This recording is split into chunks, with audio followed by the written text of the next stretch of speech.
Watch out for those weirdos. We are the weirdos, mister.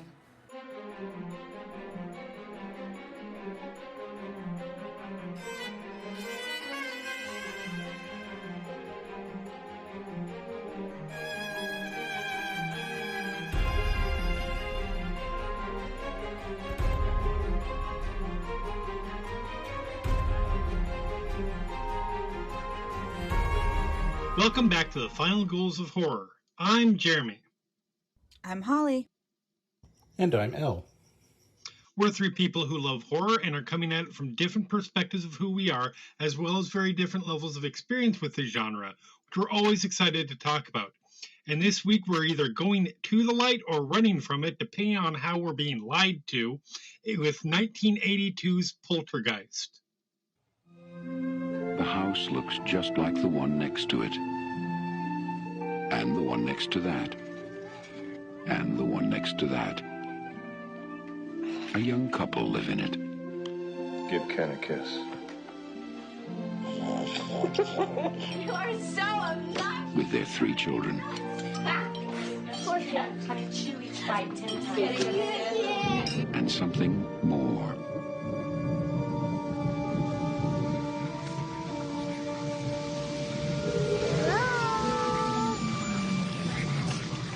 They're here. Sweetie, remember last night? Do you remember when you woke up and you said you were here? Uh-huh. Well, who did you meet? Who's here? TV people. Something's funny going on here next door. Something, We were wondering if maybe you had experienced any disturbances lately. What kind of disturbances? So, Holly, this was your pick. How familiar were you with Poltergeist? I think you'd seen it before, but it'd been a while, right? Yeah, I saw this one when I was honestly really young, like watching it for the first time. I, once again, rewatching it brought back memories. Mm-hmm. I think, so if I'm remembering correctly, I think the Shining incident happened that I mentioned before. And my parents were like, okay, so she's into horror, so let's start with something else. And my dad loved Poltergeist. So they showed me Poltergeist. But they did this thing. Okay. Because they thought the end would be too scary for me. And I hated this, that they would do this with me. So they would do this with me also so that they could rent like PG-13 or R-rated movies and have me watch parts of it. Mm-hmm. So they would send me to quote unquote the hallway. So there was we had the living room, there was this entryway area, and then there was this hallway, and down the hallway was my bedroom and a guest bathroom. So they would have me sit at the entrance of the hallway so I could hear everything that was happening, but I couldn't see it. So I watched most of the movie, and then when it got to the point where I think when the mom goes in after Carol Ann, they're like, okay, go sit in the hallway. And I'm like, I don't want to sit in the hallway. And they're like, go sit in the hallway. So I sit in the hallway and I'm listening and I'm working everything up in my mind. Right. As to what is actually happening. And then they finally let me back in and I'm like, what happened? And then the surprise 4th act happens and they're like, okay, go back in the hallway. And I was like, no. And they're like, oh, she can handle it. So that they let me watch. That, see, I would think that making you sit in the hallway and just hear it would be worse than actually seeing it, because in your mind's making everything up. Oh, the number of movies that I had to do that for. I'm trying to remember all of them. I remember I had to do that for Speed, multiple other sci-fi movies, go sit in the hallway. Whenever there's a scene they thought would be too much for me. Yeah. Okay, then. Fair enough. Elle, how about you? How were you familiar with Poltergeist before this? Had you seen it before? I mean, this is one of the ones that is just absorbed into cultural osmosis. Mm-hmm. It's like, even if you haven't seen it, you know all the big like the big scenes, like the big set they're pieces. here, and the hand out of the TV, and then just like the face at the mirror scene, just like the house at the end. yeah, Like all of those little bits and pieces, I think mostly from The Simpsons. mm-hmm. Yeah, no, that's fair. But also that more recently, I still hadn't seen it at all until literally for this podcast. Right. That there is a Final Girl expansion set based off Poltergeist. It's Okay. the Haunting of Creech Manor, I believe. Nice. And one of the side goals of that expansion is finding Carolyn in the house and making sure she specifically gets out. Very nice. So I am vaguely familiar with it also through that. But other than that, hadn't seen it. Was only very basically aware that it existed. Okay. So we have touched on some ghosty stuff in like the Are You Afraid of the Dark episodes. But this is our first like true blue ghost haunted house movie, which is a whole genre and is its own thing. Elle, how in general, how do you feel about ghost stories in movies, haunted house movies? Is this a genre that you have any affinity for? Is it one that that particularly strikes you, or not really your thing? I mean, if on the very rare chance, as it turns out, anyone's read any of my writing, uh, ghost stories are kind of central Okay. to it, as one of my main characters that I keep writing is literally a ghost. Okay. But yeah, I do like the kinds of themes that like haunting and like traditional ghost stories build, because it's more emotionally grounded rather than scary monster attacks people, even if Right. that does have its own themes that go with it. It's like, oh, it's about the othering of races and like things like that. It's like, no, ghost stories are about loss and moving on. Yep. And the things that get left behind. And I think absolutely, those are the kinds of stories that I seem to gel with. Okay. I can absolutely see that. And yeah, 100%. I should also say, I do have a history with this movie, because I forgot to talk about my experience with it. I saw this, this came out when I was 6, I want to say, 5 going on 6. I did not see it at that time. But I did see it fairly young, because it was, after theaters, it was eventually on TV, and I couldn't tell you exactly when I saw it. I don't really remember a time when I wasn't familiar with it. So I saw it probably before I was 10. And this movie fucked me up. This movie is one of two, and this is the big one, really. This movie is one of two that is the reason that I am fucking terrified of clowns, like legit coulrophobia. Once again, I am very sorry. The other one being the It miniseries, and that's its own whole thing. and Tim Curry is, whoo, that movie. But this one really did it for me. And yeah, I saw this at a fairly young age, and that fucking clown puppet. I literally, for the longest time, I literally referred to Poltergeist as that fucking clown ghost movie.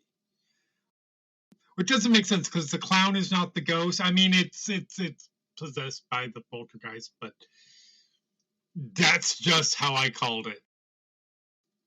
So yeah, this had a lasting impact on me. I've seen it a few times over the years. I always really like it. The ghost always, or the clown scene always fucks me up. Including this watch when I was watching it on my iPad and I was like going into the kitchen to make something to eat. When that scene popped up, I almost dropped the iPad. But yeah, anyways, since I'd forgotten to talk about my experience with it, back to ghost movies. Holly, how does the haunted house movie subgenre and ghost movies in general, how does that hit among like horror subgenres for you? Is this one that you particularly like? Is it one that you're not necessarily a favorite? Honestly, it's one of my absolute favorites. Mm-hmm. I grew up reading a lot of like haunted house centered stories, and I love like whenever that, like, Are You Afraid of the Dark? I love the more like ghost central episodes. Even as corny as some of them are, looking back at it, but like those were always my favorite. Whenever I would be like watching cartoons and stuff, whenever there was like a ghost centered episode, I would just be really excited, and it would be probably like one of my favorites of whatever series. Yeah, fair. Especially someone who lived in a haunted house, I think that makes sense. Yeah, I was kind of drawn to the paranormal. Yeah. Wanted to learn, like I'm gonna butcher her name from the movie. Tangina. Thank you. Yep. Sorry, my mind just blanked. Yeah, Tangina. Yep. No, I would say ghost movies aren't necessarily one of my absolute favorite subgenres. That's going to be, slashers and good for her stuff and sci-fi horror, probably a little bit more of my favorite. But I do really like haunted house movies. I do like ghost movies. For a lot of reasons that Elle mentioned, they aren't usually the incredibly thrilling jump scares every minute, unless you're talking about the Conjuring movies. But those are really effective at that. So that's a little bit different. They tend to be, I want to say, quieter stories, but no less effective. They're very much tend to be about grief, loss, isolation, mourning, all of the really happy topics. I think they're like a deeper tone, not like in the analytical sense, but that it's not as involved, but the story has more of a. So I'm trying to equate it to flavors. Like you can get things that are like the top notes are sweet, but it doesn't last, or where it's like very spicy. This is a deep flavor. Right. Yeah, it hits. They tend to hit a lot differently. Like I think of movies like The Others and The Changeling, The Haunting. Not the terrible 1999 one, the 1960s one. And you can still do ghost haunted house films that are wild and like high energy and jump scary. There's the Dark Castle films, the 1990s House on Haunted Hill, and 13 Ghosts. Those are really fun movies, and I enjoy them. But these ones that, like the ones I mentioned, The Haunting, Changeling, others, there's just a heavier weight to those that it's not to say that they aren't even fun and enjoyable, but yeah, it's a different feel. It's a different. I have to be in a particular mood to watch those. Whereas I can throw on Scream at any point and I'll be fine. But yeah, they're solid. It is a very solid subgenre. So let's talk about Poltergeist specifically. First, a little bit of a production history, and this is a lot. So Poltergeist is directed by Tobe Hooper, kind of, maybe. From a script by Steven Spielberg, Michael Grace, and Mark Victor. It stars Craig T. Nelson, Jo Beth Williams, Heather O'Rourke, Oliver Robbins, Dominique Dunn, Beatrice Straight, and Zelda Rubenstein. So the story behind Poltergeist is a little bit messy. It starts with Spielberg, who by the late 1970s was one of the hottest directors in Hollywood. He was coming off the successes of a little film called Jaws and another one called Close Encounters of the Third Kind. You may have heard of those. But he pretty much had carte blanche to do whatever he wanted at that point. Something he didn't want to do was make a sequel to Close Encounters of the Third Time. However, he knew the studio wanted one.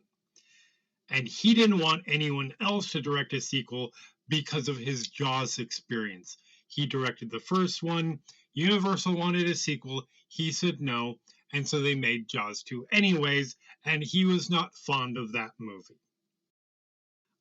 So instead, he came up with the idea for a horror follow-up to Close Encounters called Night Skies, which was about a group of alien scientists who torment a family on Earth. Spielberg suggested that Tobe Hooper direct the film, being familiar with his work on Texas Chainsaw Massacre and Funhouse, while he produced it. Filming was scheduled for after Spielberg's work directing Raiders of the Lost Ark was finished. However, Night Skies never got made. Spielberg had second thoughts, particularly while he was doing Raiders of the Lost Ark, and wanted to do something a little more tranquil. So the film was shelved and it never got made. However, elements of it made it into his next film, E.T. He also took some of the horror elements in the film, including the concept of a family being terrorized by paranormal forces, and put it into an idea for a ghost story that became Poltergeist. He brought in Grace and Victor to do work with him on the script. And this is where it gets messy. Spielberg was unable to work on another film contractually while he was directing E.T. So Hooper was brought on to direct. Grace and Victor, like I said, wrote the script. They have said that he was not necessarily involved in the script writing because he was making a whole ass blockbuster at the time. Spielberg was on set as a producer, in part due to the fact that E.T. had a number of delays during the production process. As such, there has been a constant debate, even before the film got released, on who the quote-unquote real director of this movie was. There has been a regular notion that Spielberg was either stealth directing the film or was co-directing it at the very least. The problem was Spielberg even kind of contributed to this notion when he did an interview with the LA Times promoting Poltergeist and said, and I'm quoting here, "Tobe isn't really a take charge kind of guy. If a question was asked and an answer wasn't immediately forthcoming, I'd jump in and say what we could do. Tobe would nod agreement, and that became the process of collaboration." Kind of sends a particular message. The issue became bad enough that the Directors Guild of America opened an investigation into whether Hooper's directorial credit was being denigrated by Spielberg. Ultimately, there was like $15,000 that had to be paid over particular marketing that was making Spielberg's name like bigger on the promotional materials than Hooper.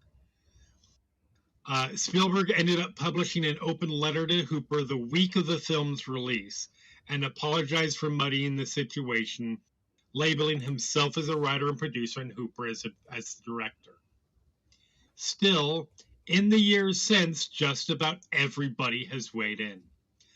Zelda Rubenstein, producer Frank Marshall, and the first assistant cameraman have credited Spielberg with directing at least as much or more than Hooper, while just about everybody else gives Hooper the credit, even if they acknowledge that Spielberg's had a significant impact in the creative vision, as a producer tends to do. Either way, Poltergeist was ultimately released on June 4th, 1982, a week before E.T. was. This is called by a number of magazines and the like. They called it the Summer of Spielberg. While Poltergeist was no E.T. at the box office, very few things are, it became a major critical and commercial success.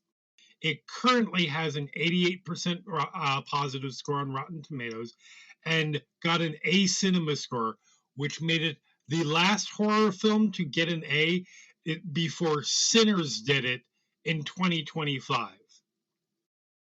It also grossed $121.7 million worldwide on a budget of just $10 million and earned Oscar nominations for Best Original Score, Best Sound Effects Editing, and Best Visual Effects.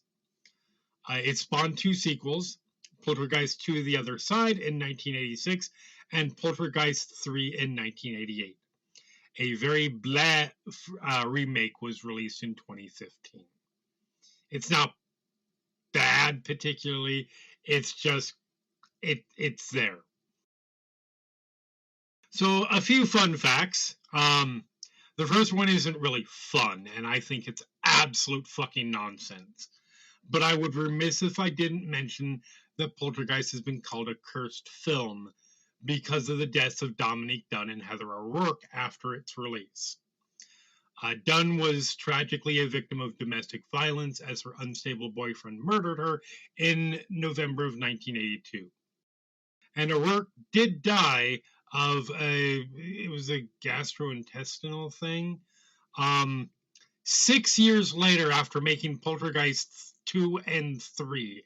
And I'm sorry, I don't think you get to call your film cursed if your lead actress, one of the reasons you call it cursed, made 2 sequels before they passed. A little more fun is the fact that Spielberg initially sought Stephen King to co-write the film, but either he wasn't unavailable or couldn't agree to terms. I wasn't able to figure out which, because I've seen a lot of both. Drew Barrymore auditioned for the role of Carol Ann, but O'Rourke was viewed as quote-unquote more angelic for what the role needed, and Barrymore was instead cast in E.T. Side note, I need to rewatch E.T. at some point, because I have a weird negative impression of that movie, and I don't know, everybody else seems to love it, so I need to give it another go at some point. I haven't seen it since literally it came out. I likewise need to give it another go. I just think it'd be an interesting feeling to beat him to death with a shovel. Okay. You've mentioned this before. Yeah, he's such a wet, yuck-looking guy that I think it'll be an interesting texture. I mean, I guess on a more positive note, I think I've mentioned before, a friend of mine that I've done theater with was in E.T. Oh, wow. Small role, so rewatching it, I will be able to look for him more. Nice. So, I mean, I guess that's a more positive reason to rewatch. Fair enough.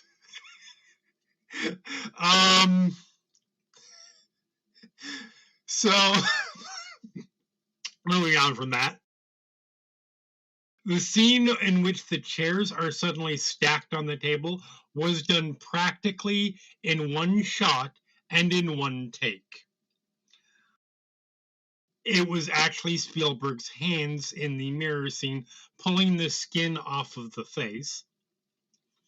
JoBeth Williams was worried about being electrocuted during the end scene in the pool, so Spielberg jumped in with her, saying, "Now we'll both fry, so it's okay." That actually calmed Williams down enough to film the scene. And finally, the original script would have seen Carol Ann die instead of be abducted into the other realm, and she would haunt the house for the rest of the movie. They decided that would be too dark, and instead, no one in the movie outside of the bird dies. I don't think that would have been too dark, but I'm weird. Anyways,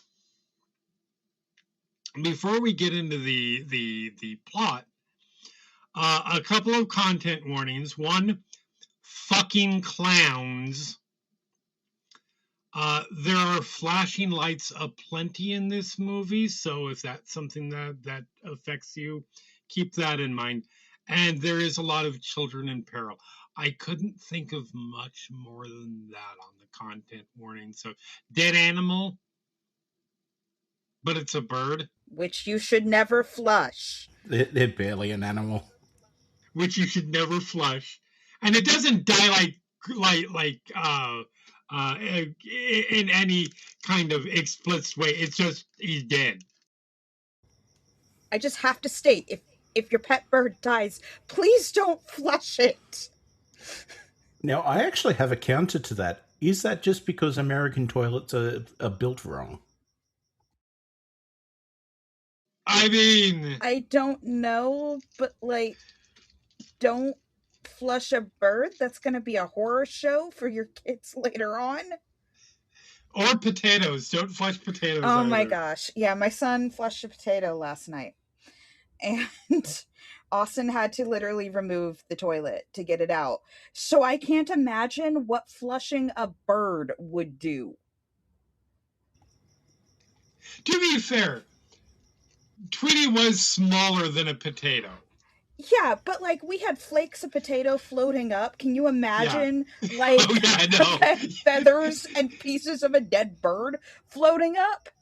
Listen, if you're gonna flush a bird, and I do not recommend you do, but if you do, you make sure that shit goes through, is actually flushed and doesn't get stuck in the pipes and then float back up. Just bury it.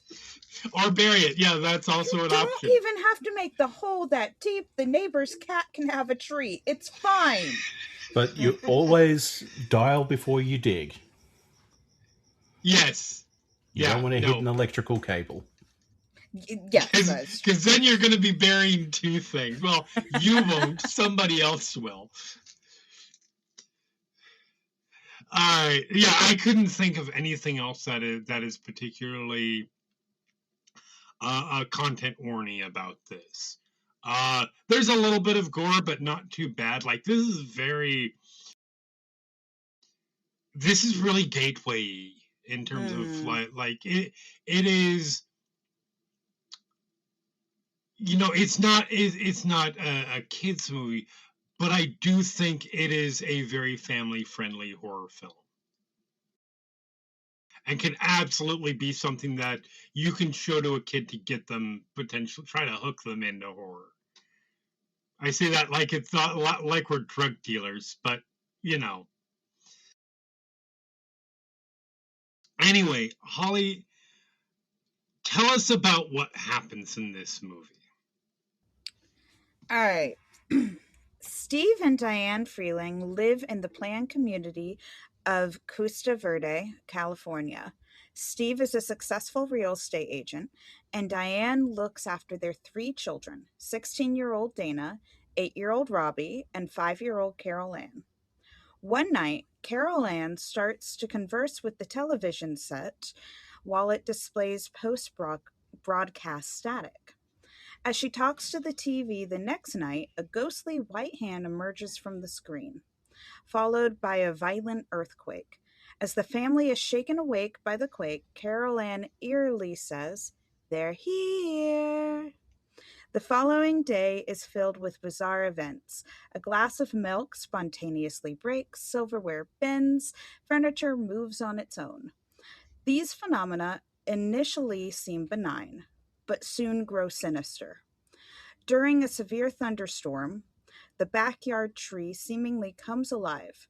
A branch crashes through the children's bedroom window, grabs Robbie, and pulls him outside into the pouring rain as the tree attempts to devour him.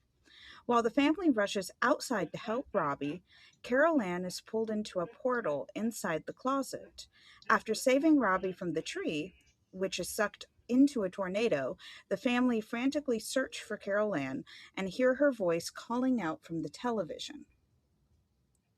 Parapsychologist Martha Leash arrives with team members Ryan and Marty to investigate. They determine there's a poltergeist involving multiple ghosts. Meanwhile, Steven learns from his boss, Louis Teague, that Costa Verde development was built on top of a former cemetery and the graves were moved to a nearby location.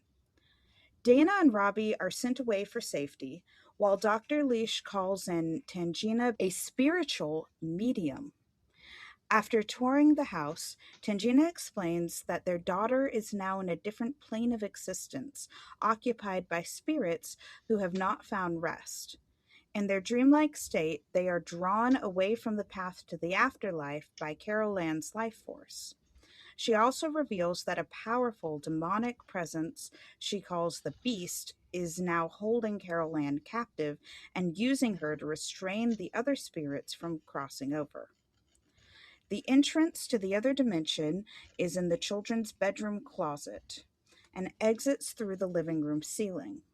Diane, secured by a rope, passes through the portal, guided by another rope previously threaded through both portals. Diane retrieves Carol Ann and they drop through the ceiling to the living room floor, covered in ectoplasm.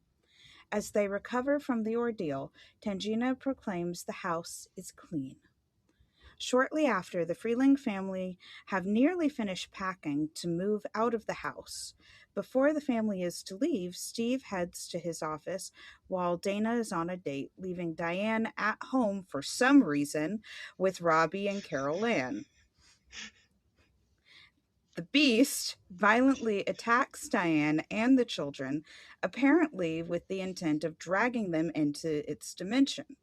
While running through the backyard in an attempt to get help, Diane stumbles into the flooded swimming pool excavation. As skeletal corpses float up around her in the muddy hole, Diane crawls out and rushes back into the house. She rescues the children, and they narrowly escape outside as more bodies erupt from the ground.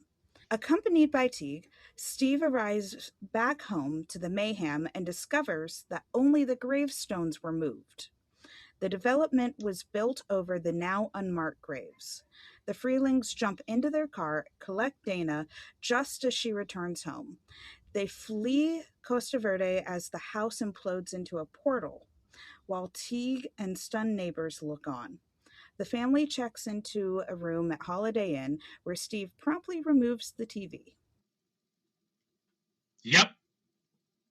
So let's start talking about this film by looking at there's a lot of plot that goes on.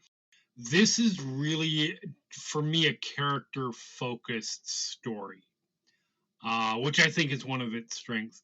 So let's start. First things first, I want to focus on the family, since they are really the core of the story. We have Steve and Diane, we have Dana, we have Robbie, we have Carol Ann. Elle, what do you think of these characters as a family? Like, how much do we like them as a family? What do we the performances? Carol Ann as a essentially plot device. Like, what do you think about this group as a whole? How do they hit for you? Do the parents regret having kids? I mean, because like you have the oldest daughter is receiving like sexual harassment, and the mother just smiles at it and like laughs it off. It's like, well, that's just the 80s. Yeah, but still. And then it's like, oh, we're moving. We're going to be into like a motel for the night. Why put them to bed? Why not go to the motel early? Like, you also put them through, like, they've gone through a rather harrowing experience, not only in this house, but in this very room. Oh, what's one more night that they're not even going to sleep all the way through, and we'll have to wake them up halfway through their sleep to put them into a different bed? I mean, I'll defend that in that they do think the house is clean. They do think it's resolved. I don't care. I don't care if the Ghostbusters have gone through that house. I'm getting my family out of there. Listen, we'll get into the supporting characters later, but I would trust Tangina more than I would trust fucking Egon, Ray, and Bill Murray. Okay. I can't think of the name of Bill Murray's character. I just love you blanked. It's like, and Bill Murray. Fucking Peter. Peter, yes, yeah, the womanizing one. Like, Tangina knows her shit. The Ghostbusters are just fucking around, and making up as they go along. But like, listen, I'm not saying it's the wisest choice, but I think it is. I will defend it as an understandable choice. They didn't want to go through the trouble of having children. They want to have had children. Fair enough. I don't know. That's just the vibes I'm getting. Maybe because maybe they were weird performances acting wise. Huh. Yeah, they're just the vibes I got. Do they care about their kids? I don't know. See, I would argue they do. Yeah. Especially the younger ones, at least. I mean, Dana's in that teenager phase where you just kind of have to tolerate them for a bit. That's how I understand it works, anyways. Yeah. Just let them do their own thing and hope that they grow out of it. So I don't know. Maybe I just had a different childhood, because it's like I wouldn't be allowed to just do whatever, but I would have the expectation of like being responsible and like reporting in. Mm-hmm. Because my older sister nearly got into a drunk driving car crash when my mum thought she was at a different place. So now that's drilled into her. It's like, you will tell me where you are. I don't care how long you're there. But if you change location, you tell me where you're going. Fair enough. I think she still has the blood in our freezer. I'm sorry. What? She kept a test tube of my sister's blood from that accident. This would have been close to 40 odd years ago now.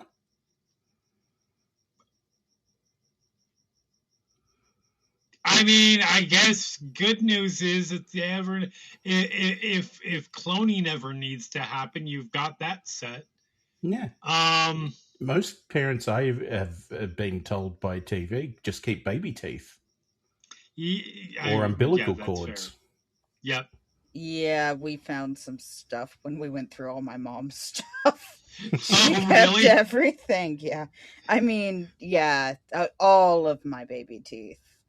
Just random, literally like trash from my first birthday, like used napkins. I'm like, oh, you can clone another me with this.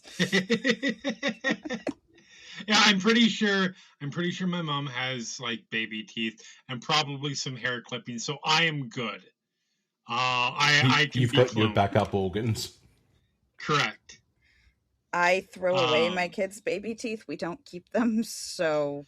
Yeah, because that shit is weird. Yes! Well, you donate them to instrument makers so they don't have to kill elephants for the ivory. Fair. But... I've always thought keeping the baby teeth thing is fucking weird. Yeah, I mean, I don't understand it. So did my dad. We found that stuff and he was like, I did not support this at all. Please dispose of it. Good. So, yeah, I think maybe I was raised stricter, but also with more care. It's a weird spot to be in, I think. Yeah. I think I really like the family on the whole. I think that Steve and Diane are not your... It is a very Americana family, right down to the 5... Like, this is a sitcom family, if you look at it just in generic kind of mom, dad, teenage girl, younger kid, younger boy and girl. That's kind of like almost a stereotypical sitcom family. But they're not, they don't fit that necessarily stereotype. Like mom and dad get stoned in the bedroom. They just come off as really appealing to me, I think. They're relatable, but there's just enough to them that, and that's down to the performances and the characterization in the script that sets them apart from being purely cookie cutter. I will say the one thing that gets me on the performances, and I like her overall. I think overall, especially for a kid actor, Heather O'Rourke is doing a lot of good work here. There are some times that she looks kind of demonic. I don't know what it is. It's her, and that could be the way that she was being directed to give her sort of that, otherworldly, I'm being affected by outside sources things. But there's a couple of lines that she delivers while she's smiling that look kind of evil. And I don't know, again, I don't know if that's just me or what. I think they, and we'll get into why I think it's so important that they are very all-American. But I really like this family as a whole. Holly, what do you think about them? I mean, I agree with you. I really like the family. I love mom and dad. I'm sorry, did your parents not get stoned in the bedroom? Like, no, 1,000% no. You got to realize my parents were straight-laced and conservative in the 60s and 70s. Okay. Yeah, I don't know what went on when I went to bed, but I wouldn't be surprised if my dad was like, oh yeah, your mom and I used to get stoned every night. My dad, the The edgiest my parents ever got was my dad smoked tobacco up until I was like probably 6 or 7, and then quit. That is the edgiest either of them ever got. Okay, first of all, I think Mom's initial reaction to things is a little bizarre. When she's like, "Oh, I'm gonna make this circle, and this is so much fun. Let me send my like 5-year-old daughter." Because there's definitely a paranormal force pulling us, because she talks about like what it feels like. Yeah, let me just stick my kid in a helmet, and this is awesome. You should see this. I mean, but that, again, that is the most 80s thing ever. Like, that's a Gen X kid kind of thing. And those stupid workers from the yard, like, yep. Yeah, sure, they're harassing my teenage daughter. Isn't that great? And now they're like leaning in and eating the food that I'm making. And putting the spoon back in. Yes!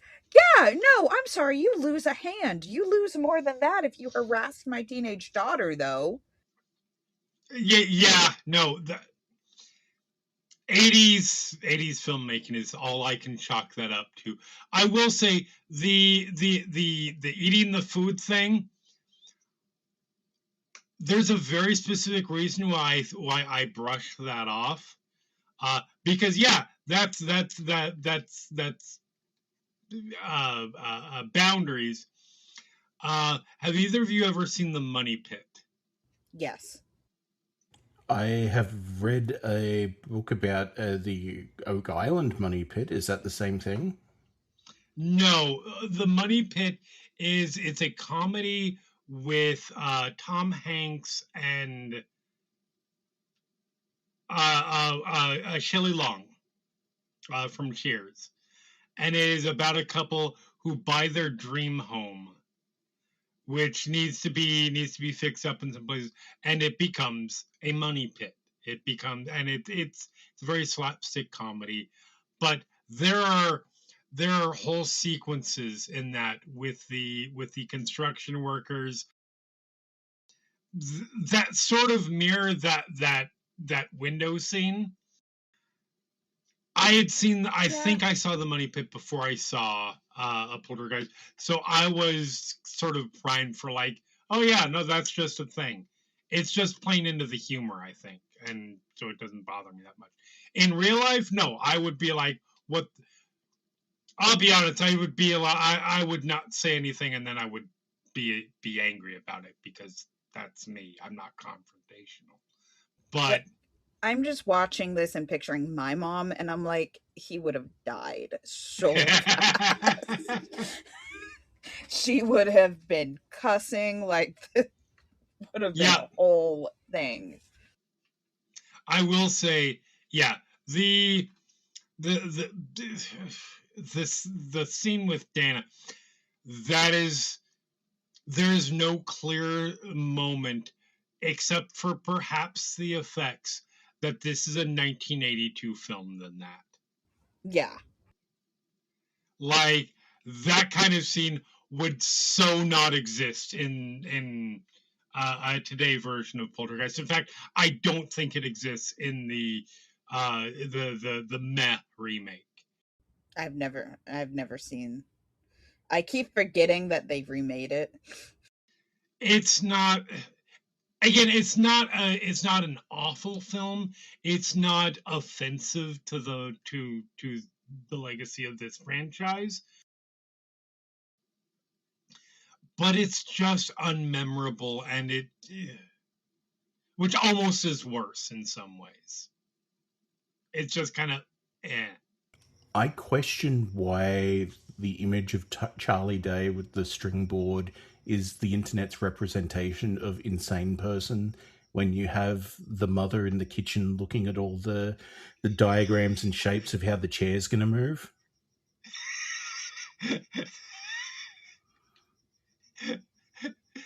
I mean, That's someone who's already lost their shit.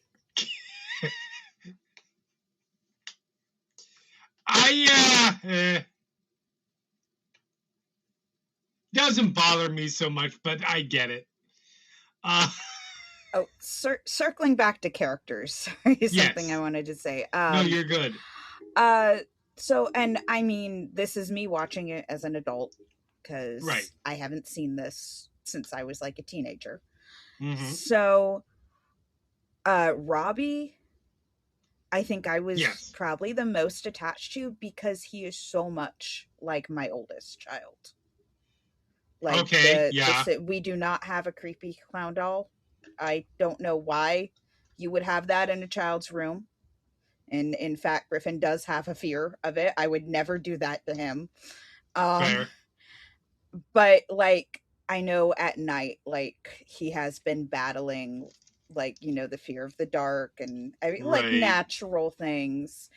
And yeah, just like the kid counting in the bed, I'm like, that reminds me so much of something that Griffin would do. And so I felt myself, and just a lot of things, the way he said things, just a lot like Griffin. So that said, on the flip side, I'm watching this movie and I'm like, okay, so what if, you know, so this kid is Griffin.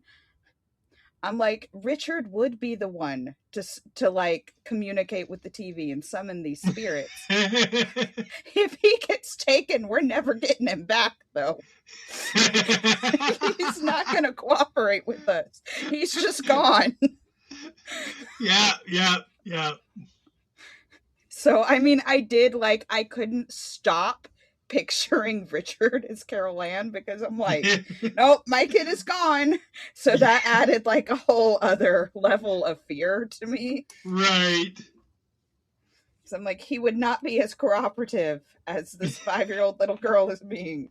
He'd be like, oh, pretty light. Bye. Bye. I'll see you never. Yep. Yep. Well, don't go into the light, but it's so, like, there. 1 sec, I'll be back. Yeah, right, exactly. I actually remembered I was going to point out with the performances issue. Like, yeah, again, like, we know that she's a child actor and everything, but for Carol Ann doing the "they're here" thing, right, I was led to believe that would be creepier. Like, it sounded almost too joyful, like too just with it. And that's sort of how it's been contextualized. I think there is a creepiness in it. I don't think the creepiness is in her performance. And I don't think it's supposed to be, because she's still, the way that scene has been contextualized over the years is like she's under some supernatural influence.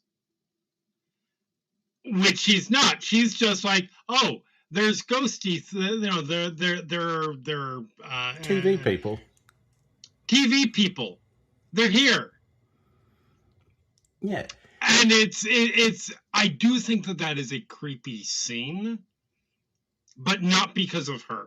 Yeah, that's what I mean. It's like, I have no issue with the performance per se, but coming at it from the perspective of only ever seeing reference to it in pop culture. Absolutely. Because my mind instantly went to, Jeremy, you'll remember this, Undertaker when he was the biker. Like, yeah, it's just the dead man walking. He's here. Right. Yep. Yeah. And it's like, well, I was expecting something close to that. Right. No, I can absolutely see that. It's, yeah, I mean, we are talking about a 6-7-year-old girl who, actually, I think she was like 5 or 6. The actress was 6. 6. Okay. So we're not expecting, you know, top-notch performance here, but I think she's fairly good for a kid that level, particularly of that era. I think that kid acting has gotten better over the years. But she's very likable. I think all of the kids are likable in this. Even Dana, who we don't see as much of Dana as we do of Robbie and Carol Ann because she's not the focus of the threat. But really, I like all of the performances, period. Not even just of the family. I think, and let's move on to talk about the supporting characters, because we've got a good number of here to talk about. I think everybody does a good job performance-wise in this. And I really do like some of the supporting characters, or like them because I hate them. So we've got, obviously the biggest here is Tangina, but we also have Dr. Lesh. We have her assistants, Ryan and Marty, and we have Mr. Teague. So, Holly, which of these characters really popped for you? Was there anybody that, obviously there are ones we were supposed to like and some that we're supposed to dislike, but were there any that didn't work for you or particularly did work? I think they are all good in their own way. Mm-hmm. I love the compassion of Dr. Leash. Yes. Especially with the mother, and I mean, even from the very beginning, when they mention Carol Ann's name, she's just, her heart reaches out to the family and she's doing everything she can to help them. Beyond that, I really like Ryan a lot. I think he's fun. Yeah. I kind of forget about Marty a bit. He's there too, aside from the scene. Right. With, you know the scene. Yeah. With the mirror, the stuff. The facial scene. Yeah, the facial. Aside from that, if that scene didn't happen, I would say he's completely forgettable. Agreed. But then, and I mean, he gets that scene, but then he doesn't come back after that, which, I mean, understandable. Right. But I wouldn't either. He got out of there quicker than the dog hopping in the taxi. Yes. And that dog knew what was up. That dog was like, fuck this house. There's a character I'm forgetting. The dog, who behaved like another child. Yep. But like the most intelligent of the children. And like when they were leaving, the dog, it was like they were pausing to say goodbye. And then they're like, yep, nope, see ya. Yep. And then there is the Queen, which is, you know. I love her so much. I just, as an actress, as a character, I've seen her in many movies.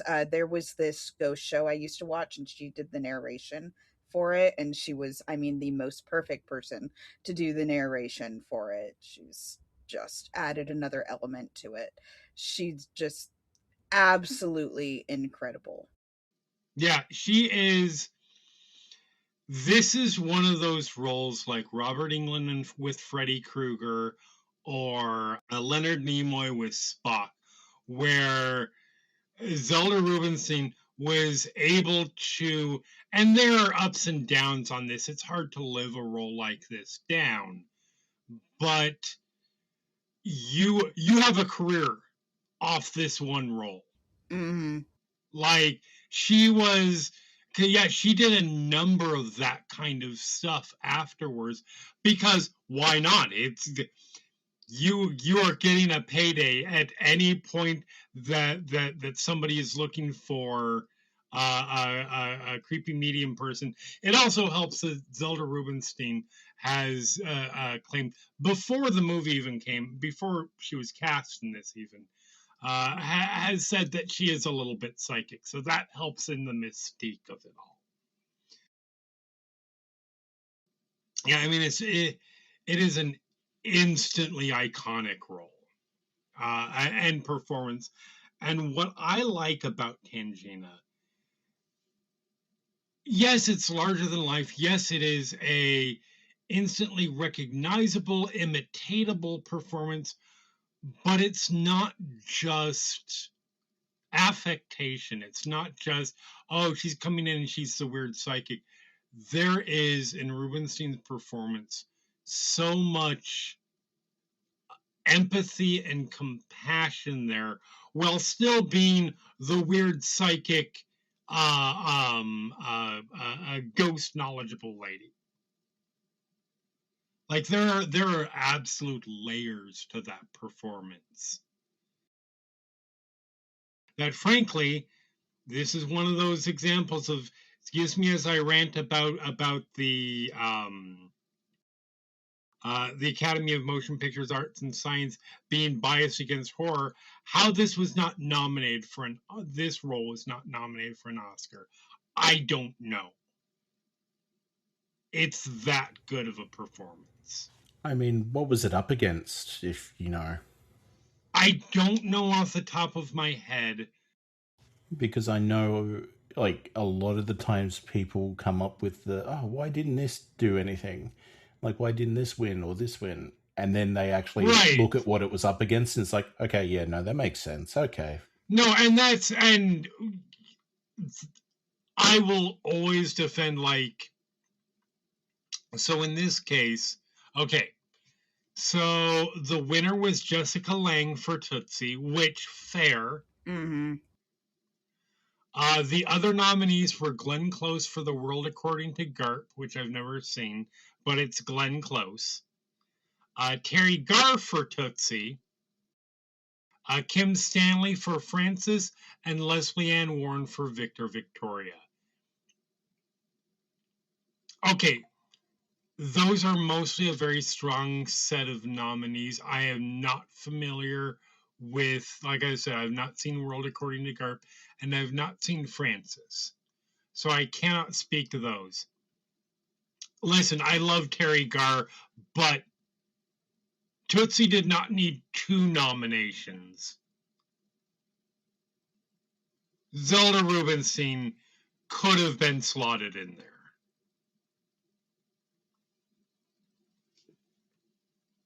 That's all I'm going to say. Fair. I just thought it was worth comparing and considering. No, and it's absolutely fair, because I am kind of the same way. Like, most years with the Oscars, it's really hard to say, I don't get worked up over X person got snubbed for a nomination, because unless it is particularly egregious. Like, I don't know, if Demi Moore had not been nominated last year for The Substance, that would have been fucking egregious. She was. It's fine. If the only one in recent memory, and obviously I'm on a horror trend because it's what we talk about. The only one in recent memory where I can say, where I've ever said that was a full-on fucking snub, was Toni Collette for Hereditary. If there's ever been an acting performance that I'm like, what the fuck? You guys just don't like horror. Fine. It was that one, because that was so far and away deserving. Anyway. But yeah, Tangina is great. Holly, I agree with you. Dr. Lesh, it could be such a throwaway role, because it is the character who her entire purpose is to serve as the bridge, introduce the basics of parapsychology, and then be the bridge to get Tangina there. Mm-hmm. But she fights for that family. She fights for the mother to get Carol Ann back. I really like her. The scene between Diane and Lesh, at night, when they're kind of talking softly because everybody else is asleep. That is such an essential scene to this movie. And yeah, it is taking a character that could have been throwaway and investing time in them. Good lesson for other screenwriters to do. Investing time in this, and then the performance also elevates it beyond that. Ryan and Marty are there just to kind of, have either of you seen the Insidious films? Is that a title or a nickname? It is a title. The movie, the franchise is called Insidious. No. Okay. I was trying to remember if I had. They're ghost movies, their own kind. 2010, something like that. They came around right around the same time as The Haunting, and they're associated with The Haunting, although they're an entirely separate franchise because James Wan is involved in them, I think. Anyways, they're associated with the Conjuring franchise because Patrick Wilson stars in both of them. But they're not the same character, totally different franchises. But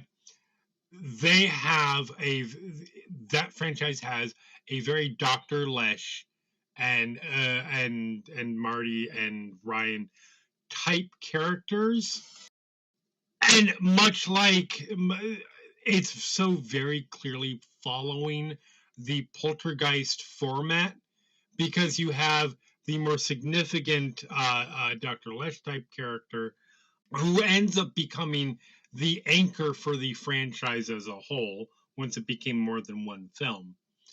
And then you have these two characters that are kind of comic reliefy.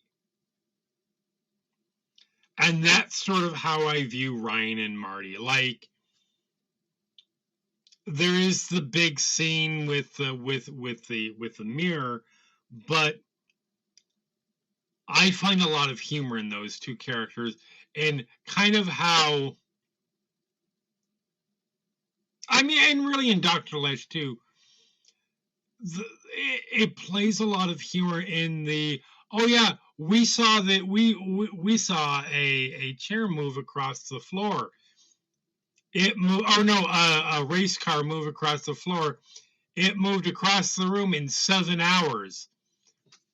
And then the pot moves directly across the table in front of them.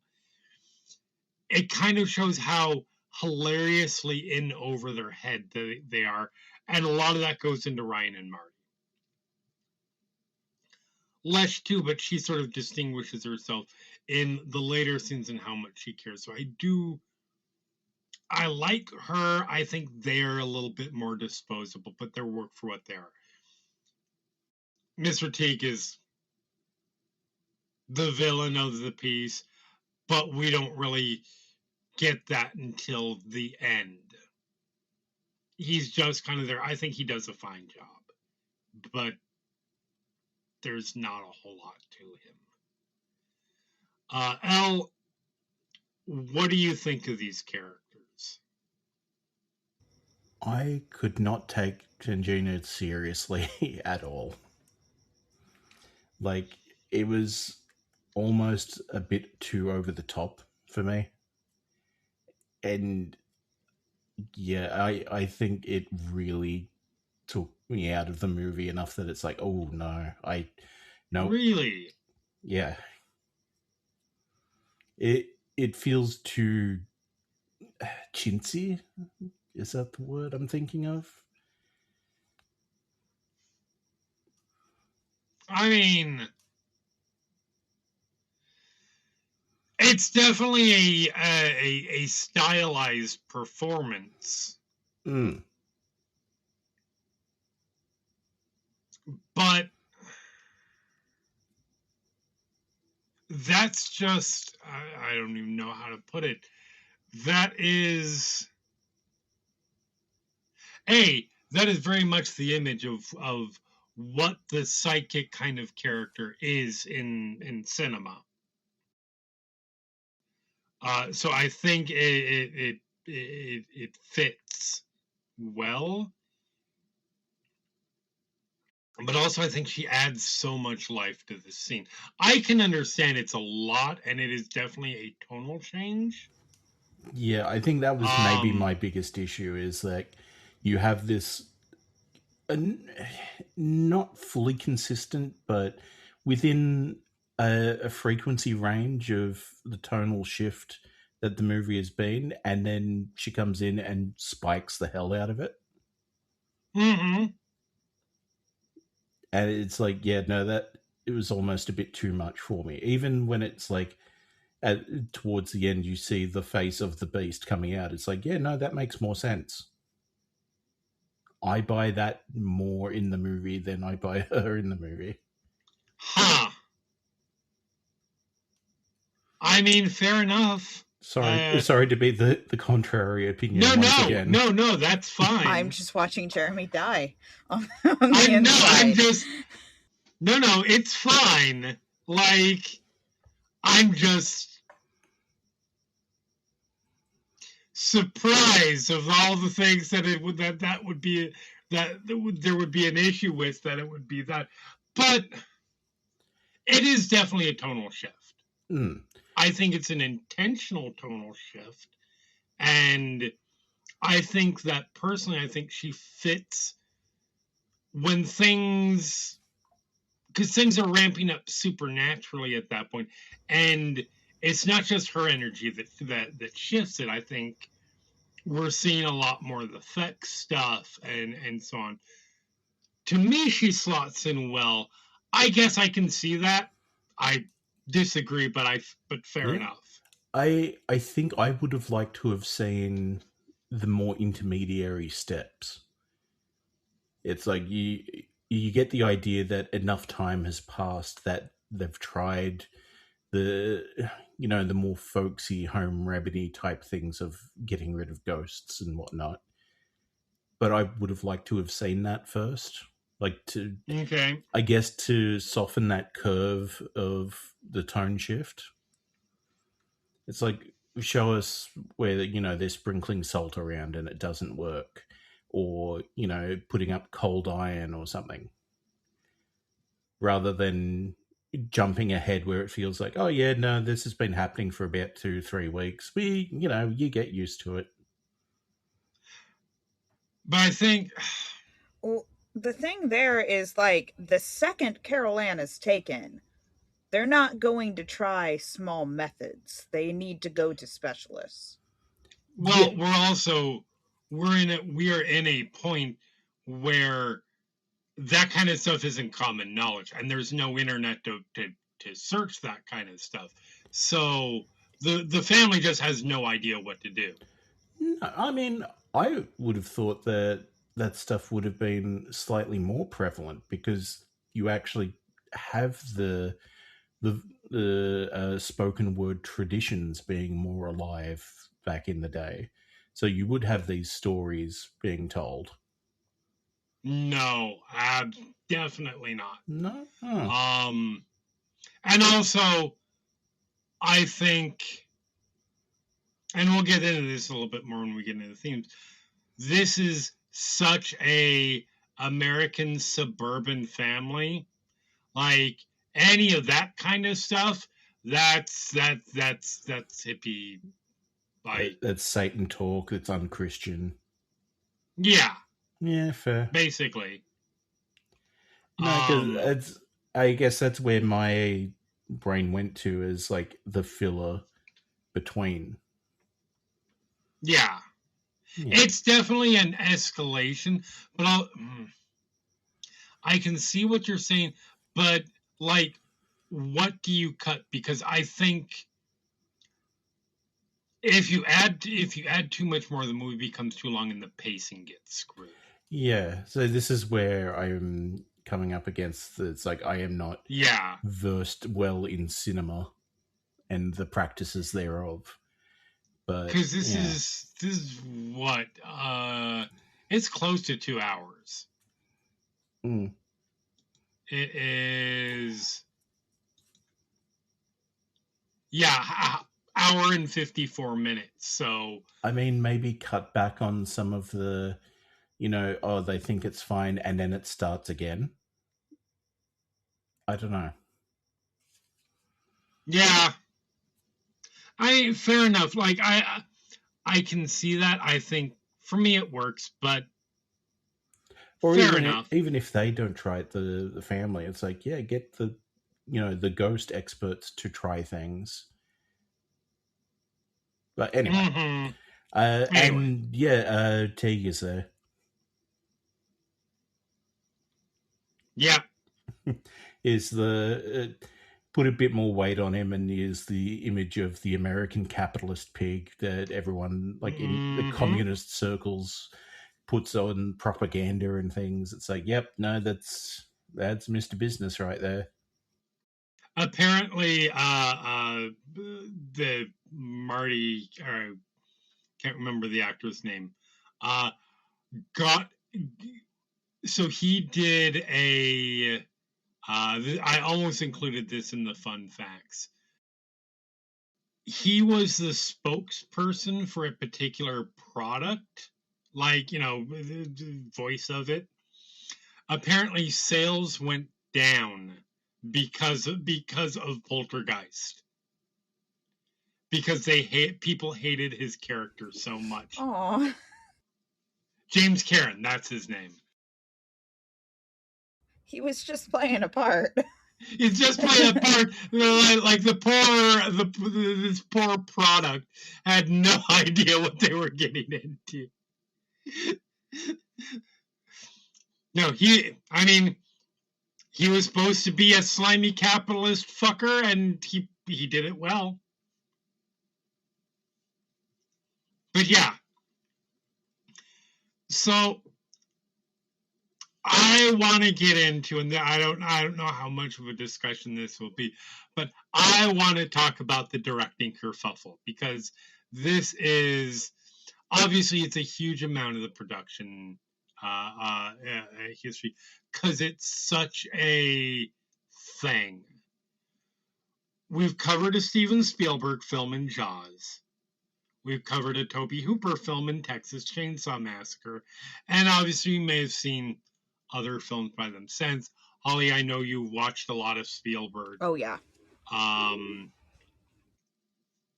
So my question, Holly, based on what you know of each director, who do you feel it was most directed by?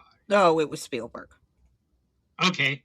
It was 1,000% Spielberg, with some notes and touches from Hooper. Okay. Fair enough. Al, how about you? How do you... Yeah, I windmill slam Spielberg. It has enough of what I would sort of recognize as his style, whereas for Tobe Hooper, I only really have like Texas Chainsaw Massacre to fall back on. Right. But it is a different style, and I think from my impression, he has that more sort of independent filmmaker nearly style, whereas even with a budget, he still wouldn't get to the kind of feel that a Spielberg movie has, from my knowledge. Mm-hmm. Yeah. Okay. I'm a little bit more mixed on this. Obviously, there are Spielbergian stuff in here that you can't deny. And nobody, even Tobe Hooper, wouldn't deny that there was creative input there. That he's a producer. He was a producer that was on set a lot. That's what happens. I see a lot of Tobe Hooper stuff in this. So the first thing that I noticed, the first time we see the tree, that is a Texas Chainsaw Massacre scene shot. I say we're looking at that fucking horrifying tree, and it is sort of an up camera angle shot. It looks exactly like the first scene in Texas Chainsaw Massacre, the sort of effigy that is made in the graveyard. I don't know if you guys remember that scene.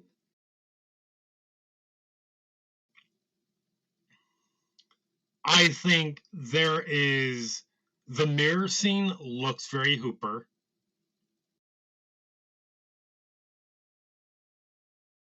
And I think, and again, we'll get into this, politically, this feels more like a Hooper film. This feels like a continuation of some of the themes that you see in Texas Chainsaw Massacre and in even much as there are themes in it, movies like Eaten Alive and Funhouse of like the seamier underside of Americana and things that I'm not saying that Spielberg didn't look at this stuff, but it feels more Tobe Hooper to me. So yeah, I see those Spielbergian elements. Obviously, like it's impossible not to see them. This feels very E.T., very Close Encounters, obviously for reasons that are very clear looking at the history. There are definitely some Jaws inspirations in here as well. I'm just not totally convinced that Hooper wasn't the main vision behind it, with Spielberg's influence. But yeah, it's just a fun debate. I was curious about. Yeah, no, I mean it's interesting to see from like the historical perspective, definitely. Right, and it's fun. I think that's one of the things that director influence. That's one of those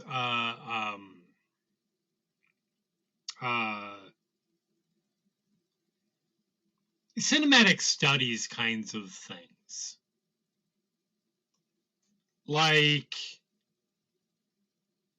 just from a film discussion standpoint is just kind of fun to talk about. Anyway, talking about the creative choices a little bit, let's talk about the ghosts. Let's talk about the actual horror content here. Like I said, this is a very gateway horror. It's still very family friendly outside of, I think, some things that I think might be scarier for kids. I've said it before. I am a terrible judge on that kind of stuff. But I do think that this is a fairly family friendly horror film. What do you think about the way that this film handles its ghost stuff? The lore, is it effective? Does the effects work? Understanding that this is 1982, does the effects work for you? Is the horror stuff effective? To a degree, I think it has that same issue with the tone for me, where it's like it feels like the curve of escalation is too sharp, nearly. Mm-hmm. Whereas you could have built it up a little bit more. So it's like it feels like it's very backloaded. I wonder if we've talked before. You're more of a TV person than a movie person in general. Yeah. I wonder if that has something to do with it. Because, if this was, and we might get into this in several episodes from now, if this was a TV show, there would definitely be time for that shit to escalate. Yeah. Or even like having the building tension with the at least one moment to sort of cool it off a little bit before having it back up, where it's like it almost feels like halfway through the movie they realized they still had the rest to go. And they're like, oh, it's time for us to be scary. Yeah, it's like not as sort of obvious as like with Sinners, where you have two halves of movies then smashed together. It's like nothing happens until everything happens. Right. But this is like, yeah, there's not enough, I think, in the beginning half to justify how radical it gets in the second half. Okay. I can see that. And I mean, as to the effects, I think I'm only surprised that they're not slightly better. Because you have the similar effects that you got from the first series of Doctor Who, nearly. And that would have been, 20 years earlier. Oh, I'm not sure I agree with that. That Doctor Who stuff and that early stuff, that was real rough. I mean, we're talking about anime, early quote unquote, but not digital effects, but animated effects, visual effects at the very least. Visual effects, yeah. Green screeny kind of stuff. I don't even think they were now granted it's been a while since I've seen like original like Hartnell Doctor Who. I don't even think they got close. The Doctor Who stuff is like Star Trek stuff. Yeah. There are moments of original Who where they get sort of close to it. But yeah, what I mean is like even going like, oh yeah, that's not the same. It's like, yeah, but right, you would expect more of a shift. It's like seeing what people in the 1900s thought that the 2000s would be like. Well, it's also, I think, this is still kind of early with that kind of stuff on a big budget level, but also this was very, very, like, we weren't even in the Tron era of like basic digital effects. And that wouldn't be for another few years, and that was a once in a, until it really escalated from there.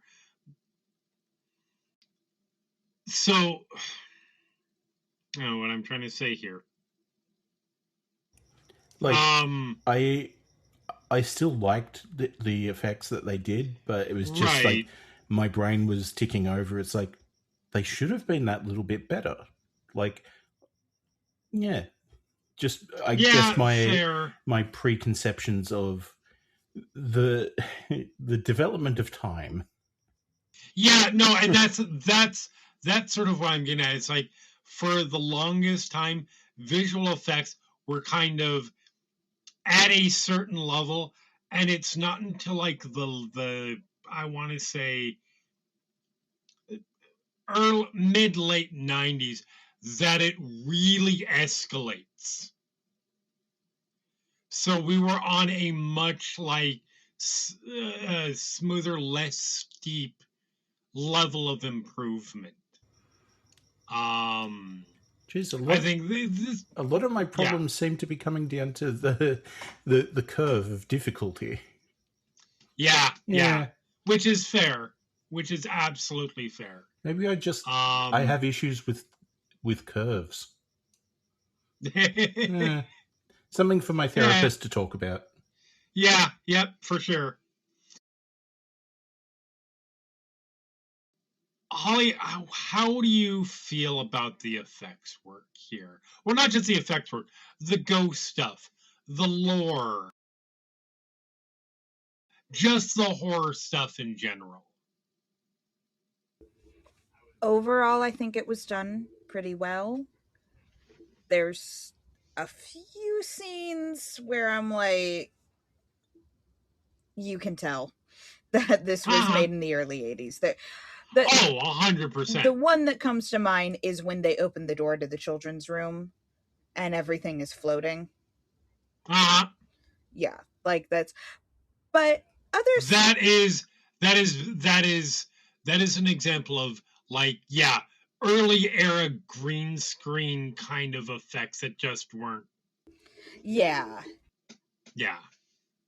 But other things like I'm so sorry. The clown, I think, was done really well. I'm sorry. I'm sorry. Fuck that fucking clown. And I think the tree was done well. Like Tree's good. Little cartoony, but it's fine for it to be cartoony. Right. It's a giant tree eating a boy. Like, and I think that adds into the fact that it is more of a family-friendly gateway kind of film. Mm-hmm. That like the tree thing is a little bit, like you said, cartoony. Yeah. The ghosts, I mean, you can tell with like the special effects that if it was made today, they'd look more realistic, but I think overall they're done pretty well. I'm gonna be honest, I think if it was done today, they'd be more realistic and less effective. True. The beast, the particularly the scene where it's coming out, it's in front of the door, that is one of the most effective ghost moments. Yeah, I was about to mention that one is my favorite. Yeah, and it's super stylized and it's super 80s, but it's just a good scene. It's just good effects work. I can see, and I don't know. Are you, when you're talking about the effects work, are you thinking more like the green screen stuff? Because I wasn't even thinking about that stuff, like the floating shit and things like that. Yeah, it's the actual like spectral elements of it. Yeah, that's fair. I did actually find one thing funny that I had to look up, and I think I could have put in the fun facts. Okay. When the mother gets stopped at the door, and it's like the big sort of crawling beast thing. Yeah. The sound effect that they use is literally the MGM lion roar. Nice. Like, they just used that sound effect. Fucking love that. Because I'm like, I've heard that before. That exact roar. Where is it from? And yeah, I looked it up. I mean, you heard it at the start of the movie because this is an MGM movie. Yeah. And it's not even just like we'll get a lion's roar and put that in. No, it's literally that exact clip. I love that. Yeah, sorry, Holly. Anyways, didn't mean to cut you off there. No, you're good. I mean, I think that was most of it overall for me.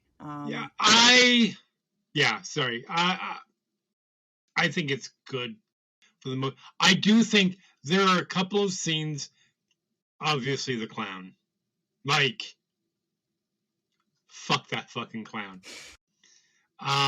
Which there's another little fun fact. The clown almost legitimately strangled Oliver Robbins. When it's under the bed and they're doing that whole thing, it legitimately had too tight of a hold, and he shouted out, "I can't breathe," and the Hooper and other people on set thought that he was ad-libbing. Spielberg had a better viewpoint, saw that he was actually turning purple, and stopped the scene to pull the clown off of him. Yeah, the clown is what it is. I think it is effective, even if you're not a colorphobic like me. I like the effects work for the most part. I think the thing that hooks me in about the horror stuff, besides, the effect of the mirror scene and the stake scene, which the stake scene is kind of cheesy, but I think it's really effective. I love the lore behind this because it's not something that ghost movies delved into up to this point. The idea of this other dimension and the idea of what happens if a living person ends up over there. That stuff is fascinating to me, and there's enough there that it's intriguing and it's its own twist without needing to over explain it too much. Because that's the danger when you introduce something like that, is you get into the nuts and bolts of it, and then you drag the film down because you're explaining all the rules. This script is smart enough to know, okay, introduce that element, use it so that you can you can get Carol Ann back, you can do all the cool stuff with the tennis balls and the rope and the rescue scene and all that, but don't get too hung up on it. I really, really like that stuff. One question I want to ask: does it bother us that much that this is a horror film where nobody dies? Like, I didn't even think about it. Yeah. I feel like you would expect in a horror film, people are going to die. Unless we're counting the bird. I mean, lots of people die. That's how there's a big cemetery. Well, yes, but... They died before the film. They died before the movie. They knew what was coming. Yes. They planned it in one of their weekly meetings. Well, in about 20 years, I'm going to haunt this house. I better die soon. 20 years, I think you're underestimating there, but fair. Well, no, they found a watch that was only a couple of years old, if you remember. Well, yes. But I think this is the only, outside of like purely kids horror stuff, I think this is one of the few movies I can think of where like nobody dies during the runtime. And I just think that's interesting. I don't think it hurts the movie at all, because like Holly, I'm like, it was something I didn't think about until honestly I was doing the production notes. That yeah, nobody dies in this. But it's something that is kind of interesting to me. I think I'm only really surprised that like Teague doesn't get got at the end. Like he doesn't get like impaled by a fire hydrant or sucked into the house portal. Or like at least like the neighbor who has the TV that is linked with theirs. Oh yeah, Mr. Rogers. At least something happened to him. Yeah, Mr. Rogers should come out of his set and strangle him or something. 100%. Tie a sweater around his neck, just go for the garrote.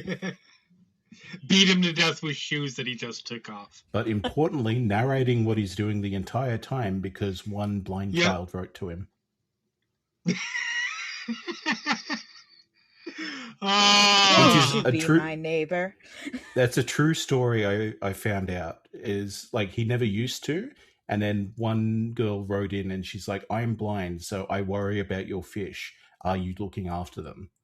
So every time after that he would go in, he's like, yep, and now I'm feeding my fish. I'm taking off my shoes. Da, da, da. Like he'd narrate everything because of that one girl. Humanity did not deserve Fred Rogers. Oh, he is Austin's like all-time hero. Like, yes. We are not good enough to have Mr. Rogers. We just had Mr. Squiggle. I'm vaguely familiar with that. Is a puppet that came from the moon that had a pencil for a nose. Yeah, that tracks.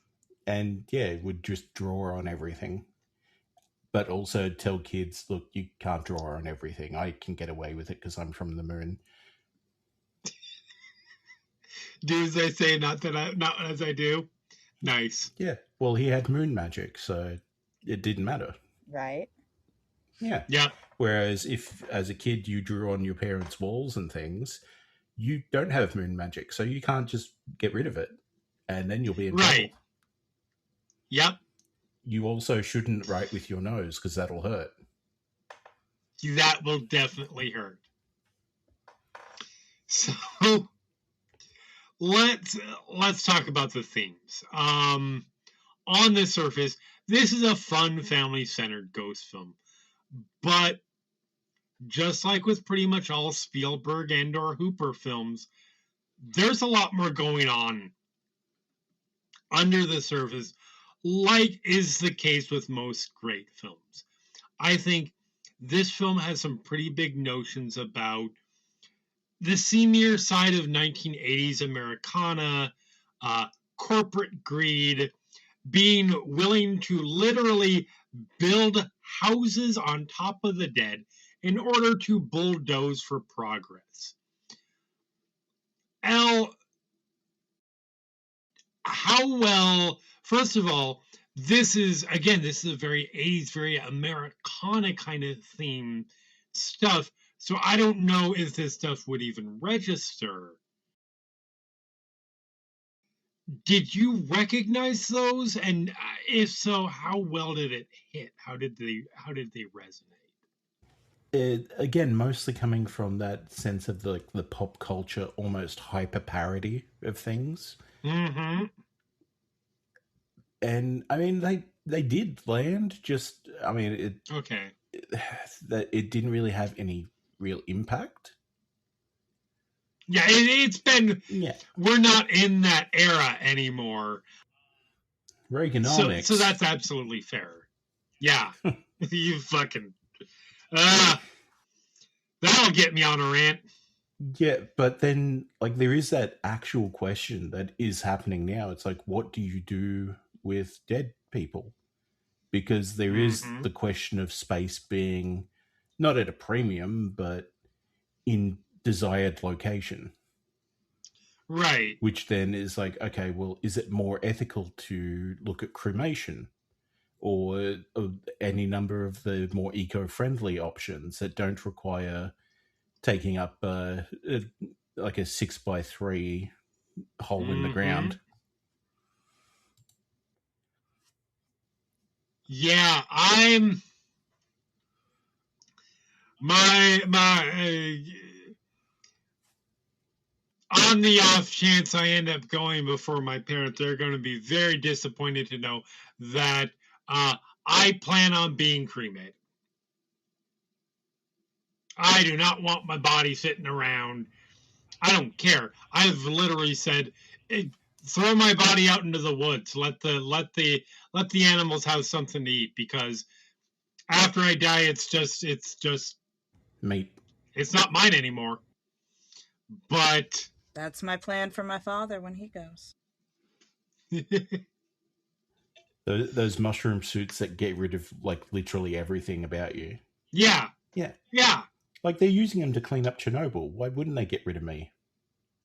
Right. My dad and I have a joke that when he goes, like, I don't need all the funeral prep stuff. I'm just going to find a ditch and a coyote. Mm-hmm. And there we go. He has 100%. He requested it has to be a coyote because there's this whole, background and inside jokes with coyotes. So he said if it's not a coyote, he will come back and haunt me and make sure it's a pretty deep ditch too. Fair. Yeah, I don't care what happens to my meat suit after I go. Sorry. My dad requested that I at least drop the speed down a little bit before I chuck him out of the car. Out of respect. Out of respect, yes, 100%. Yeah, drop down from 80 kilometer an hour, go to about 50, just huck him out, and then you can go back up. Yep, for sure. But yeah, I think looking at this film, and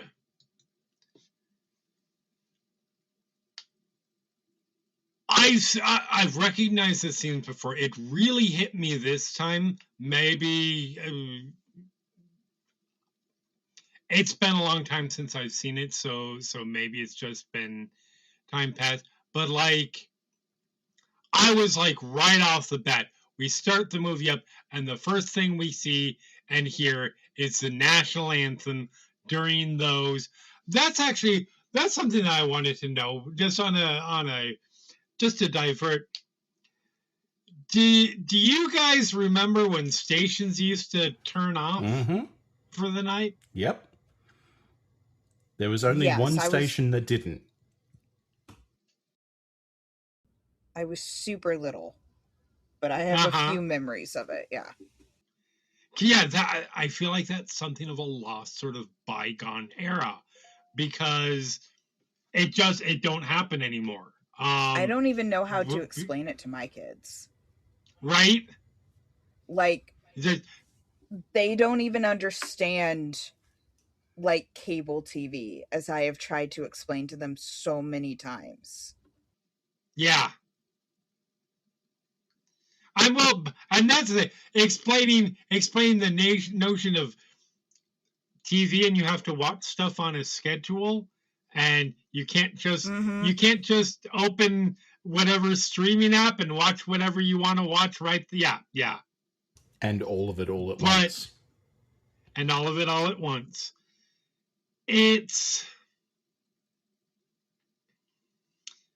That was immediately nostalgic for me, because I very much remember growing up and having those between like probably, I don't know, somewhere between 11 and 1, 11 a.m. and 11 p.m. and 1 a.m., all the way up until like 5, just not being able to watch TV. I mean, you're supposed to be asleep anyways, but I was supposed to be, keyword, supposed to be asleep. But you couldn't watch it. It was just static. Or the test pattern. Yeah. Yeah, there was there were, when I was growing up, there were the like 4 big stations. Yeah. So Channel 2, 10, 9, and 7, that would all shut down. And then you had SBS, or as people called it, the sex between soccer, because that was where you would get all your international movies and news and the football matches from across the other side of the world. Right. And the movies would inevitably be porno or, adult-centric, because who else is watching it at 2 a.m.? Only perverts. Right. And yeah, it's just, you could... I had trouble explaining that to my brother, and he's 1 year younger than me. Because he wasn't as big on TV as I was. So trying to explain the concept of not having enough to do. Right. Yeah, we had Channel 2, which was ABC, Channel 6, which was CBS, 8, which was NBC. Then in the 90s, we got Fox, which was, for us, was Channel 49. But before that, it was 268. There was a Channel 12, which was a local affiliate, syndicated network. And there was a 24, which I think was Home Shopping Network. And then eventually we got cable, and, at the time, there were 60 whole channels. And that was so many. How could you ever need 60 channels? But yeah, that was a nice little bit of nostalgia. But point being, it starts literally with the national anthem.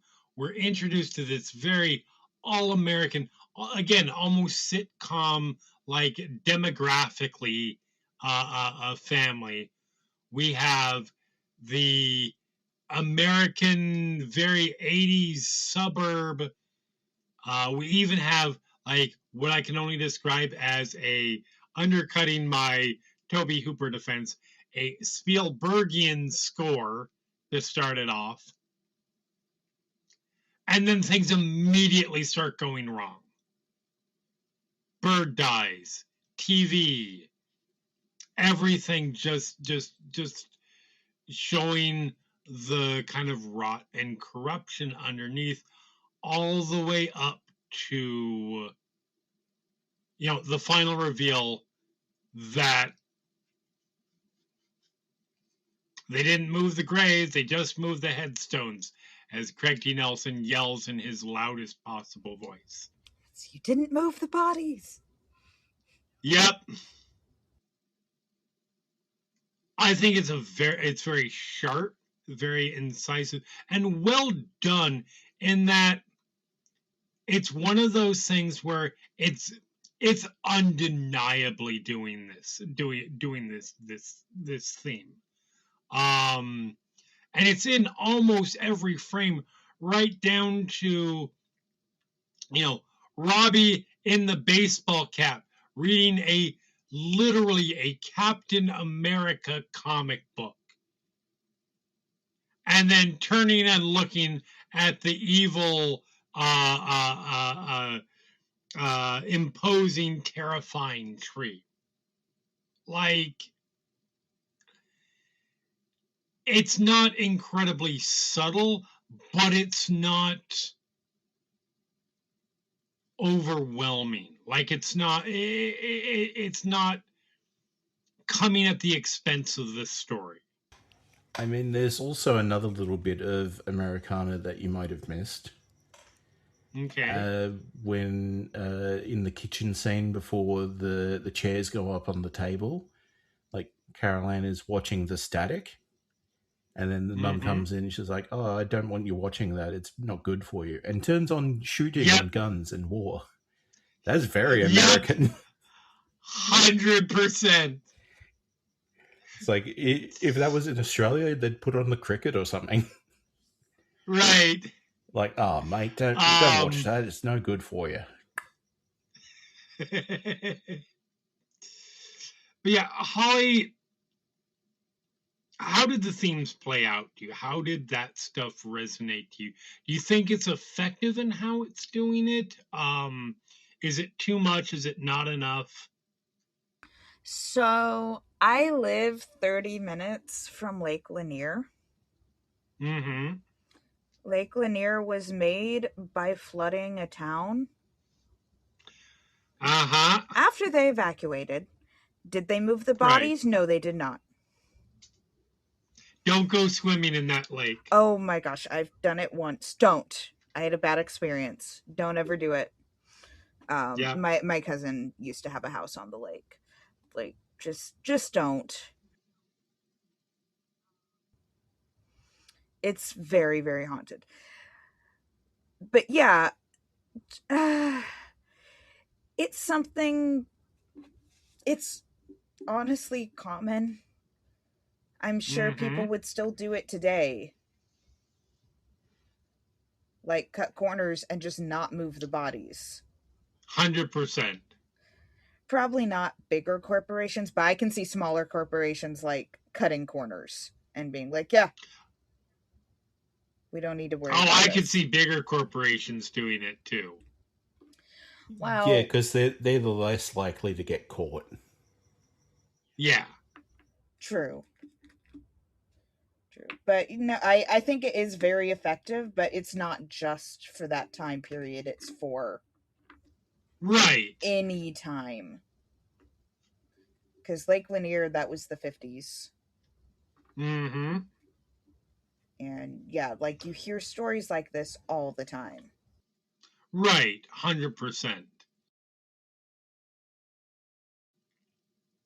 And yeah, it's hitting on some of the same stuff that Jaws did, obviously, in a different way.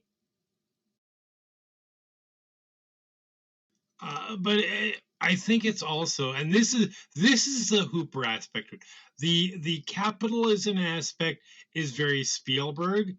The Hooper aspect for me is the skewering of like 80s American mythology of everything being great, everything being wonderful, but is it really? Like, that is very Tobe Hooper. That is very more counterculture in a way that I don't generally credit Spielberg with.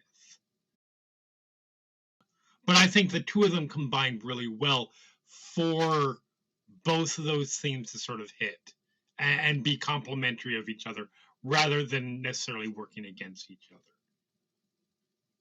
Yeah, I think I think it's really well done overall. And again, just that right balance of it's not incredibly subtle, but it's not preachy, or it doesn't come at the expense of being a good movie. But yeah, that is... So before we go into our final thoughts, let's do our related recommendations. Elle, if somebody really liked this and they were like, tell me more, what would you recommend for them? I mean, when I was thinking of this, my mind instantly went to the series Dead Like Me. Uh-huh. Even though it's like really not related at all, honestly. No, but I mean, I can see it. It's definitely I love Dead Like Me.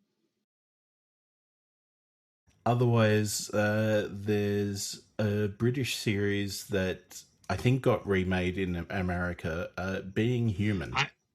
Yes. Which is like, a group of friends, there's werewolves and vampires, they move in together, but the house has a ghost, and she also wants to hang out and be friends. The American version isn't bad, but the original is the superior show. I really like that show. So I guess that's less of like tone and more of, I guess, theme. Yeah, no, absolutely fair. Holly, how about you? What would you recommend to somebody? So I would recommend a miniseries. I personally really like this one. I know it's gotten mixed reviews. Okay. It's Stephen King's Rose Red. Okay, that's one of the King miniseries I haven't seen. Oh. That's one of the ones I actually was thinking of adding to our list, but I wasn't sure because it's like a mini series. It's longer, but I mean, I've already suggested we break how we break that deal. Maybe in a bit, but yeah, right. So no, yeah, I would definitely be interested in seeing it. So I am going to go with, and again, this is not necessarily everyone's cup of tea. It depends on whether you're a found footage fan. But Paranormal Activity, the original one. I think it is... It's not tonally the same movie. Poltergeist is more of a mainstream, traditional blockbuster-style horror film. Paranormal Activity is very found footagey. But we are going through... It's still very much the haunted house story told through a different lens. It's again, that's one that I think I definitely want to cover at some point. I do think we need to break the found footage seal with Blair Witch, but the first, in fact, I will stand by the first 3 Paranormal Activities. It goes downhill after that.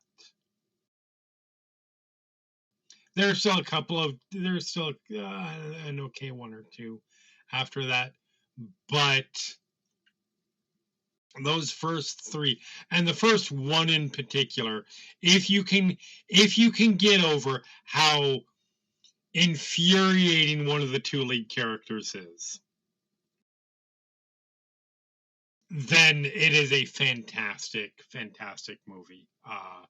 And one I've always appreciated. So let's do our final thoughts on Poltergeist. Holly, start us off here. Final thoughts on the film, your rating. Let us have it. I mean, I love it. I still love it. Like, I am a big gateway horror person because that's like a lot of my experience growing up. And I think I would give it a 4.5 dead birds that you shouldn't flush out of 5. Nice. Elle, how about you? Final thoughts, where are you ranking this? I am very conflicted because Letterboxd doesn't let you give quarter stars. Right. So I am between a 2.5 and a 3. It's a very weak 3, or a most of the way there 2.5. It's okay. Yeah, I had put it as a 3. So it's 3 endless pits of the devil. Okay. Out of 5, but it's a tenuous 3. It could go either way at any time. Fair enough. Listen, I heard you give Texas Chainsaw Massacre a 2 out of 5 in our first episode, so you can't faze me anymore. That's totally fine. No, I really like this. I think that it is a very well made, smart film with engaging characters, characters that I actually like, which is not always the case in a horror film. And that fucking clown. Is it very 80s? Yes. I don't necessarily think that's a bad thing, but it is a thing about it. When I had it before I had seen this again, before I watched it for this. Again, it's probably been 10 years since I saw it. I had it at because I do out of 10 ratings on my movie rating spreadsheets, because that is definitely a thing I do. I had it at an 8.5 out of 10. And there were a number of films that I had designated as, these are films I definitely need to rewatch to see if I like them as much. Rating might shift. I still have this as that. So that equates to, this is a 4 slimy softballs that passed through the other realm out of 5 for me. Very good overall. So that is our thoughts on Poltergeist. Next episode, Elle, it'll be your pick. Where are we going? And when I say where are we going, I mean that literally. What anxiety-inducing location are we going to? Look, I figured you had to face clowns in this. So it's only fair that I basically do it to myself, and we're going to The Descent. Yep. I hate this Just so a little much. Claustrophobia. Oh, I hate it already. You're not just doing it to yourself. Yeah. Here's the thing. Collateral damage. It is ostensibly it's a creature feature film because there are monsters in it. That's not what freaks anybody out. For everybody, it's about the claustrophobia. I'm excited for this one. I do like it a lot. Of note, and we'll figure out whether there are two endings for this movie. So we will have a lot to discuss about that because I have thoughts about the two endings. I have to program my text-to-speech program because I have a feeling I will either bite through or rip out my tongue out of fear. So Fair. We'll see what happens. I guess for the people who have commented that they don't like my voice, congrats. Has anybody commented that? I have had some comments, yes. Fuck them. Yeah. Look, I have a face for radio and a voice for silent theater. No, send us samples of your voices and we'll judge them heavily. Yeah, exactly. All right, well, that will be next episode. Meanwhile, you can find us at whatever podcatcher you prefer. We are on Blue Sky, Instagram, and Letterboxd at Final Ghouls Pod. Power Word Rating is an 8th level spell in the Enchantment School of Magic with a 60-foot range of effect requiring verbal components. When cast, you overwhelm the conscious mind of one creature that can hear you within range. If the target has 150 hit points or fewer, they will experience a subliminal desire to leave a 5-star rating and positive review of the Final Ghouls of Horror podcast. If ignored, they take 20 d12 damage. The target makes a wisdom saving throw at the end of its turn, feeling fulfilled on a success and ending the spell effects. Meanwhile, you can find me at JThomas411Mania on Blue Sky, Instagram, and Letterboxd. You can find me at shards@kind.social on Mastodon because I'm a weirdo, and Shard System on Letterboxd. You can find me at Hollycop on Blue Sky and Miniature Magic 18 on Instagram. And you can find all of us playing role-playing games at Final Show Films on Twitch and YouTube. Al, give us our horror book survival guide tip for the episode. Look, things are getting tough out there, and you may be desperate for a roommate, but not desperate enough to just accept the first person who applies, especially if you haven't posted the ad yet.